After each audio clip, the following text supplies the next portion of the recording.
अस्सलामुअलैकुम दोस्तों, एबडा खराए हा चैनल इस्लाम 63 विद सुफियान चौधरी। हरकल शाह रूम ने उनके पास कुरैश के काफिले में एक आदमी बुलाने को भेजा और उस वक्त ये लोग तिजारत के लिए मुल्क शाम गए हुए थे और ये वो ज़माना था जब रसूल अल्लाह ने कुरैश और अबू सुफियन से एक वक्ती अहद किया हुआ था। जब अबू सुफियन और दूसरे लोग हरकल के पास एलिया पहुंचे जहां हरकल ने दरबार तलब किया था। इसके गर्द रूम के बड़े बड़े लोग उलमा वज़रा अमरा बैठे हुए थे। हरकल ने उनको और अपने तर्जुमान को बुलवाया, फिर उनसे पूछा कि तुम में से कौन शख्स मुद्दई रिसालत का ज़्यादा करीबी अजीज़ है। अबू सुफियन कहते हैं कि मैं बोल उठा कि मैं इसका सबसे ज़्यादा करीबी रिश्तेदार हूँ। ये सुनकर हरकल ने हुक्म दिया कि इसको अबू सुफियन को मेरे करीब लाकर बैठाओ और इसके साथियों को इसकी पीठ के पीछे बिठा दो। फिर अपने तर्जुमान से कहा कि इन लोगों से कह दो कि मैं अबू सुफियन से उस शख्स के यानी मोहम्मद के हालात पूछता हूँ। अगर ये मुझसे किसी बात में झूठ बोल दे तो तुम इसका झूठ जाहिर कर देना। अबू सुफियन का कौल है कि खुदा की कसम, अगर मुझे ये गैरत ना आती कि ये लोग मुझको झटलाएंगे तो मैं आपकी निस्बत ज़रूर गलत गोई से काम लेता। खैर, पहली बात जो हरकल ने मुझसे पूछी वो ये कि उस शख्स का ख़ानदान तुम लोगों में कैसा है। मैंने कहा वो तो बड़े ऊंचे आली नसब वाले हैं। कहने लगा उससे पहले भी किसी ने तुम लोगों में ऐसी बात कही थी। मैंने कहा नहीं। कहने लगा अच्छा, उसके बरन में कोई बादशाह हुआ है। मैंने कहा नहीं। फिर इसने कहा बड़े लोगों ने उसकी पैरवी इख्तियार की है या कमज़ोरों ने। मैंने कहा नहीं, कमज़ोरों ने। फिर कहने लगा इसके ताबादार रोज़ बढ़ते जाते हैं या कोई साथी फिर भी जाता है। मैंने कहा नहीं। कहने लगा किया अपने इस दुआ नबुवत से पहले कभी किसी भी मौका पर उसने झूठ बोला है। मैंने कहा नहीं। और अब हमारी इससे सुलह की एक मुकर्ररा मुद्दत ठहरी हुई है, मालूम नहीं वो उसमें क्या करने वाला है। अबू सुफियन कहते हैं मैं इस बात के सिवा और कोई झूठ इस गुफ्तगू में शामिल ना कर सका। हरकल ने कहा क्या तुम्हारी इससे कभी लड़ाई भी होती है। हमने कहा हम। बोला फिर तुम्हारी और इसकी जंग का क्या हाल होता है। मैंने कहा लड़ाई डॉल की तरह है, कभी वो हमसे मैदान जंग जीत लेते हैं और कभी हम उनसे जीत लेते हैं। हरकल ने पूछा वो तुम्हें किस बात का हुक्म देता है। मैंने कहा वो कहता है कि सिर्फ एक अल्लाह ही की इबादत करो, इसका किसी को शरीक ना बनाओ और अपने बाप दादा की शरक की बातें छोड़ दो और हमें नमाज पढ़ने, सच बोलने, परहेजगारी और सिला रहमी का हुक्म देता है।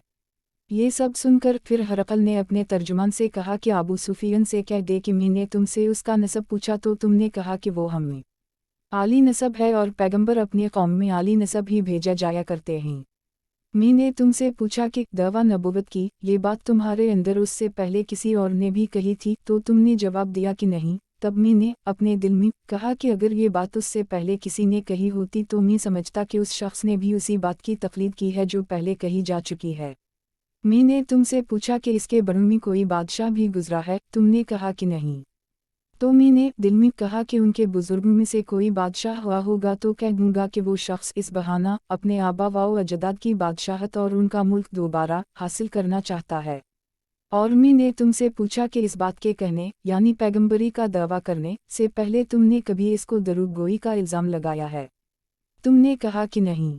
तो मैंने समझ लिया कि जो शख्स आदमियों के साथ दरूग गोई से बचे वो अल्लाह के बारे में कैसे झूठी बात कह सकता है। और मैंने तुमसे पूछा कि बड़े लोग इसके परू होते हैं या कमज़ोर आदमी। तुमने कहा कमज़ोरों ने उसकी इत्तिबा की है, तो दरअसल यही लोग पैगंबरों के मुतबईन होते हैं। और मैंने तुमसे पूछा कि इसके साथी बढ़ रहे हैं या कम हो रहे हैं।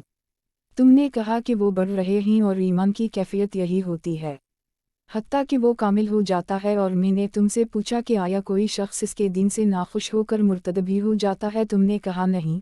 तो ईमान की खासियत भी यही है जिनके दिल में इसकी मुसर्रत रच बस जाए वो इससे लूटा नहीं करते। और मैंने तुमसे पूछा कि आया वो कभी अहद शकनी करते हैं। तुमने कहा नहीं। पैगंबरों का यही हाल होता है, वो अहद की खिलाफ वर्जी नहीं करते। और मैंने तुमसे कहा कि वो तुमसे किस चीज़ के लिए कहते हैं। तुमने कहा कि वो हमें हुक्म देते हैं कि अल्लाह की इबादत करो, इसके साथ किसी को शरीक ना ठहराओ और तुम्हें बुतों की परस्तिश से रोकते हैं। सच बोलने और परहेजगारी का हुक्म देते हैं। लिहाजा अगर ये बातें जो तुम कह रहे हो सच हैं तो अनकरीब वो इस जगह का मालिक हो जाएगा कि जहाँ मेरे ये दोनों पाँव हैं। मुझे मालूम था कि वो पैगंबर आने वाला है, मगर मुझे ये मालूम नहीं था कि वो तुम्हारे अंदर होगा। अगर मैं जानता कि इस तक पहुंच सकूंगा तो उससे मिलने के लिए हर तकलीफ गवारा करता। अगर मैं इसके पास होता तो उसके पाँव धोता। हरकल ने रसूल अल्लाह का वो ख़त मंगाया जो आपने दहिया कलब्बी रज़ी अल्लाह अन्हा के ज़रिया हाकिम बसरी के पास भेजा था और उसने वो हरकल के पास भेज दिया था। फिर इसको पढ़ा तो इसमें लिखा था, अल्लाह के नाम के साथ जो निहायत मेहरबान और रहम वाला है। अल्लाह के बंदे और इसके पैगंबर मोहम्मद की तरफ से ये ख़त है शाहरूम के लिए। उस शख्स पर सलाम हो जो हिदायत की पैरवी करे। इसके बाद में आपके सामने दावत इस्लाम पेश करता हूँ। अगर आप इस्लाम ले आएंगे तो दीन व दुनिया में सलामती नसीब होगी। अल्लाह आपको दोहरा सवाब देगा और अगर आप मेरी दावत से रोगरदानी करेंगे तो आपकी रियाया का गुनाह भी आप ही पर होगा। और ऐ अहल किताब, एक ऐसी बात पर आ जाओ जो हमारे और तुम्हारे दरमियान यकसा है। वो ये कि हम अल्लाह के सिवा किसी की इबादत ना करें और किसी को इसका शरीक ना ठहराएं और ना हम में से कोई किसी को खुदा के सिवा अपना रब बनाए। फिर अगर वो अहल किताब इस बात से मुंह फेर लें तो मुसलमानों, तुम इनसे कह दो कि तुम मानो या ना मानो, हम तो एक खुदा के इताअत गुजार हैं। आबू सुफियन कहते हैं, जब हरकल ने जो कुछ कहना था कह दिया और ख़त पढ़कर फारिग हुआ तो इसके इर्द गिर्द बहुत शोर व गौगा हुआ, बहुत सी आवाज़ें उठीं और हमें बाहर निकाल दिया गया। तब मैंने अपने साथियों से कहा कि अबू कबशा के बेटे हज़रत का मामला तो बहुत बढ़ गया। देखो तो इससे बनी असफर रूम का बादशाह भी डरता है। मुझे इस वक्त से इस बात का यकीन हो गया कि हुजूर अनकरीब गालिब होकर रहेंगे। हत्ता कि अल्लाह ने मुझे मुसलमान कर दिया। रावी का बयान है कि इब्न नातुर एलिया का हाकिम हरकल का मुसाहब और शाम के निसारी का लॉर्ड पादरी बयान करता था कि हरकल जब एलिया आया एक दिन सुबह को परेशान उठा तो इसके दरबारियों ने दरियाफ्त किया कि आज हम आपकी हालत बदली हुई पाते हैं। क्या वजह है? इब्न नातुर का बयान है कि हरकल नजूमी था, इल्म नजूम में वो पूरी महारत रखता था। उसने अपने हम नशीनों को बताया कि मैंने आज रात सितारों पर नज़र डाली तो देखा कि खतना करने वालों का बादशाह हमारे मुल्क पर गालिब आ गया है। भला इस ज़माने में कौन लोग खतना करते हैं? इन्होंने कहा कि यहूद के सिवा कोई खतना नहीं करता, सो उनकी वजह से परेशान ना हूँ। सल्तनत के तमाम शहरों में ये हुक्म लिख भेजा कि वह जितने यहूदी हों सब कत्ल कर दिए जाएं। वो लोग इन्हीं बातों में मशगूल थे कि हरकल के पास एक आदमी लाया गया जिसे शाह गुसान ने भेजा था। इसने रसूल अल्लाह के हालात बयान किए।